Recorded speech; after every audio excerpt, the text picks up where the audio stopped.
we are going to see the reactions of the alkyl halides. So, the reactions of alkyl halides. That means from alkyl halides, I want to get these substances. That means from alkyl halides, suppose if I take chloroethane and I want to make ethane from here. So from alkyl halide, the first thing that we want to get is the simplest hydrocarbon, that is alkanes, and this I can obtain by reduction, by hydrogenation, by adding zinc copper couple alcohol. So if I add zinc copper couple alcohol to alkyl halides, I can get alkyls. Apart from that, for in case of iodoethane C2H5I, if I add hydrogen iodide, red phosphorus, this is also a reducing agent. Here also I can get ethane. Bromoethane C2H5Br. If I add hydrogen, I can get ethane.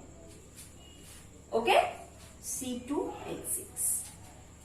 So this is one way to prepare alkane from alkyl halide. So this is done. So I can get alkanes from alkyl halide. Similarly, I can also get alkenes from alkyl halide. So this one is first one. The second one is from alkyl halides I can get alkenes. We got alkyl halides from alkane. Remember, in case of substitution reaction, when ethane was substituted in presence of sunlight, we got alkyl halide. Now we can also get ethane from alkyl halide by zinc copper couple. So you see how these are all interlinked with each other. From in case of alkenes, this is an example of elimination reaction. If I add alcoholic KOH, this is very important. If I add alcoholic KOH, dehydrohalogenation will take place.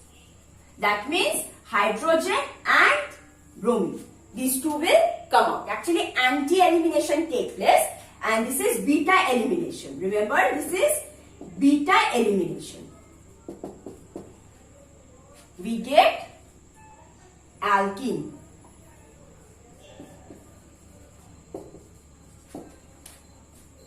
Right? Now, this is a symmetrical alkyl halide, so I will get an alkene, and this is symmetrical. Now, if I take this one, an alkyl halide which looks like this.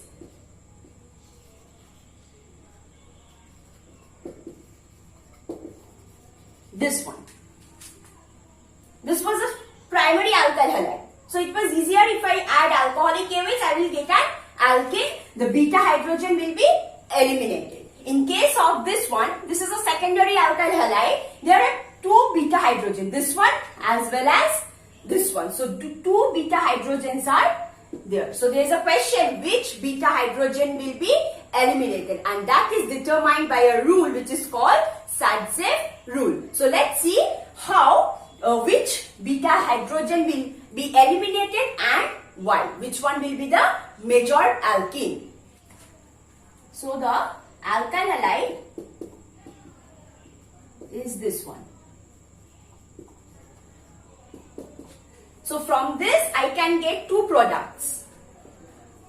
As I have said, this is an example of beta elimination. That means this is a beta hydrogen, this is beta hydrogen, beta carbon containing the hydrogen which is called beta hydrogen. So either this hydrogen or this hydrogen can be eliminated. So we can get two possible alkene. So one is this one, that is but-1-ene. If this hydrogen is eliminated, another product, possible product that I can get is but-2-ene.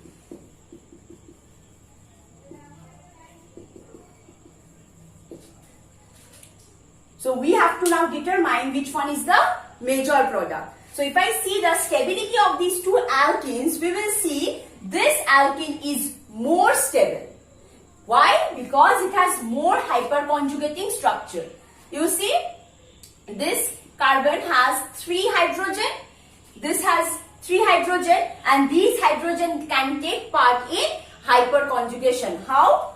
So if I open this structure,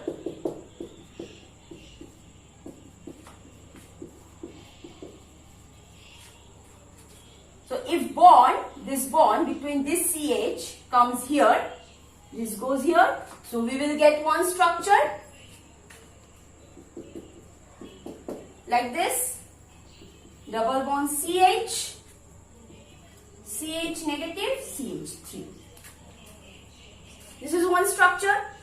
For this, similarly, these 2 hydrogen, I will get 2 more structures.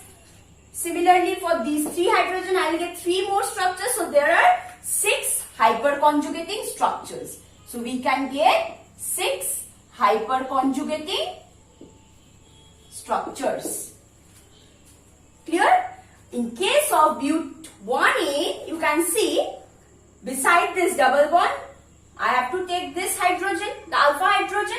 So there are 2 alpha hydrogen. So this 2 hydrogen will take part in hyperconjugation, not these. Because you see, this is not in conjugation with this double bond. But these 2 hydrogen, if I open this structure, so see, these 2 hydrogen, these 2 will only take part in hyperconjugation. So this bond between the CH is in conjugation with this double bond. So these 2 hydrogen will take part in hyperconjugation. So we will get 2 hyperconjugating structures. So we see but 2A is providing 6 hyperconjugating structure, but in case of but 1A, we are getting only 2 hyperconjugating structures. So the major product is but 2A. So this is the major product. So this is what is Satzev's rule. So this Satzev's rule, it states that the alkene which is more substituted. So this alkene is more substituted on both the sides, you can see. But in this one, it is less substituted.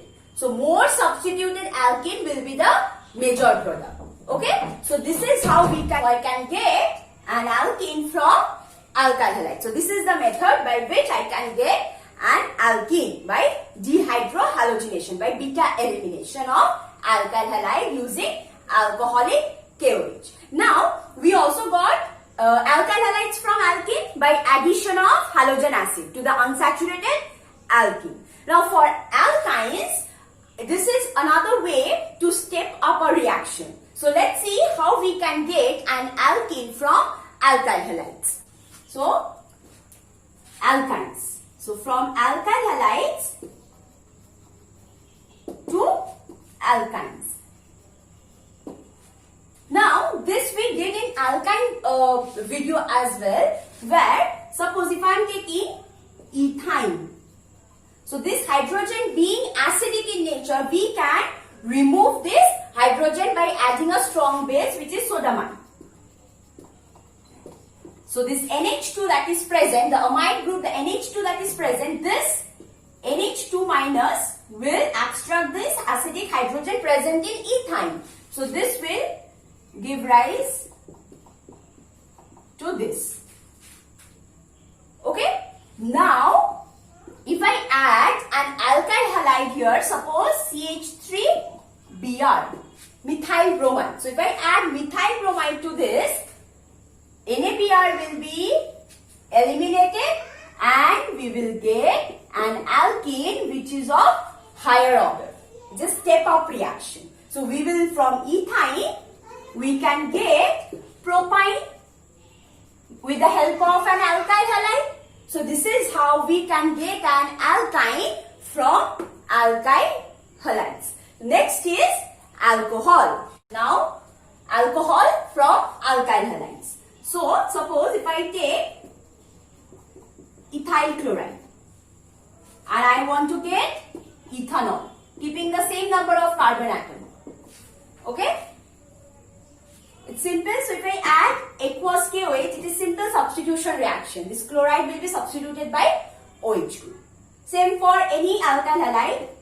So if I take RX and add aqueous KOH, I can directly get an alcohol keeping the same number of carbon atoms. Okay. Now the next one is aldehyde. So CH3, CH2, Cl. This aldehyde I can get indirectly. If I convert this to alcohol, C2H5OH by aqueous KOH, now I oxidize this alcohol. So I can get ethanol indirectly. So this is how I can get aldehydes. In case of ketones, I have to take 2-degree alkyl halides. Any 2-degree alkyl halide. So here if I add, suppose this is Cl or Br, anything, aqueous KOH. So I will get CH3, CHOH and CH3. Now if I oxidize this, I will get ketones, because we can get ketones from 2-degree alcohols. Clear? So this is how I can get aldehyde ketones from alkyl halide via alcohol.